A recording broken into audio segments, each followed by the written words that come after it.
إنها حقا مأساة، تفكير عميق، معاناة ومحاولات بائسة. بتسأل روحك إزاي هشيله وأقصه وتبقى عيني على الدليل والسلاح في نفس الوقت. وقمة جبل المعاناة هو أن تحاول أن تفعل ذلك بعرض اللوح. كيف ستقوم بدفع الجزء المقصوص وحمل اللوح في نفس الوقت؟ ها، قول لي بقى. أنا أقول لك يا معلمي الحل البسيط العملي الصحيح في الحالة دي.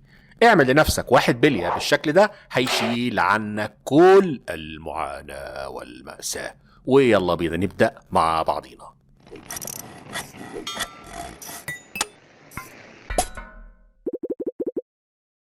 كوباية الشاي في ايدك اهم حاجة، وهقول لك المقاسات: 80 سنتي في 50 سنتي، لوح كونتر 18 ملي، وهركب له سدايب بعرض 8 سنتي، الجنب ده على الحرف وباقي الاجناب داخله لجوه مسافه 8 سنتي برضو.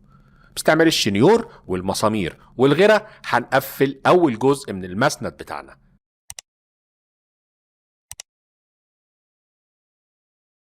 هنمسك الاول بالكلامبات، وبعدين نعاير بمسطره علام، نخرم ببونت التخويش،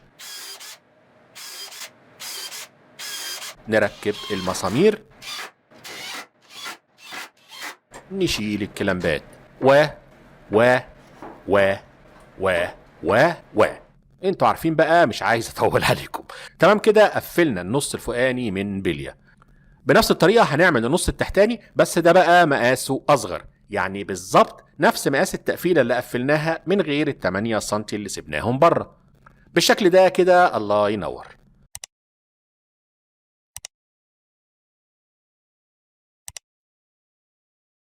أربع سدايب 2 بوصة مقصوصين بطول واحد عشان هيركبوا على الأطراف بالشكل ده كده، وهنقفل بلية كله بالمنظر اللي قدامكم. المهم إنه يبقى مع العجل مساوي لنفس ارتفاع البنك بتاعك، عشان كده ما قلتش مقاسات الأطوال.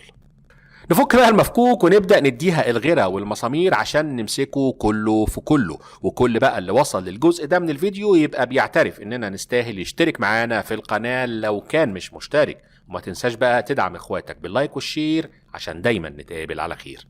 اوكي؟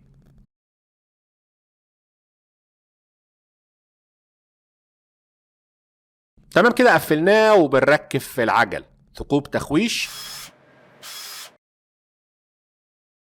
نربط المسامير. الله ينور يا بليا. قطعة خشب بقى 8 سنتي ارتفاع وعرض 40 مثلا، وهنعوز نركبها هنا كده في الظهر، وتبقى متحركة بتطلع وتنزل معايا، وهمسكها بمسمارين بمقابض عشان هتكون صدادة للوح الخشب بتاعي. نمسك بقمطة نعلم مكان الثقوب، نكمل حفر ببنطة مناسبة عشان هستعمل صامولة دودة اركبها بنقطتين سوبر جلو في الثقب اللي عملناه.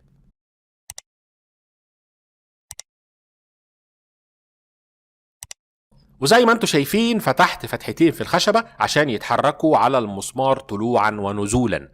مسمار بقى براس سداسية ألان كي مع وردة عشان هيمسك لي الصدادة واتحكم فيها.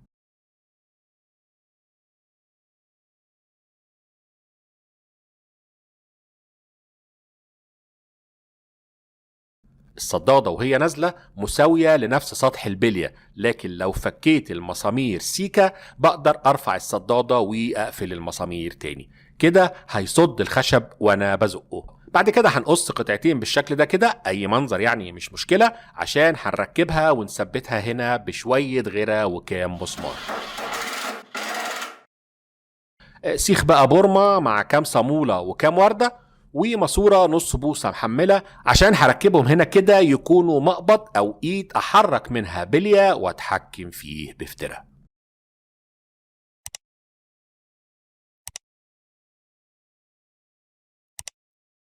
وللشياكة نقدر نداري الصواميل بقطعتين مواسير ونقطة سوبر جلو.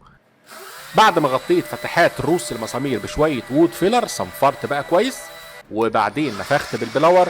هدي بقى بلية وش تيك اويل مثلا عشان يبقى ناعم لما احرك عليه لوح الخشب.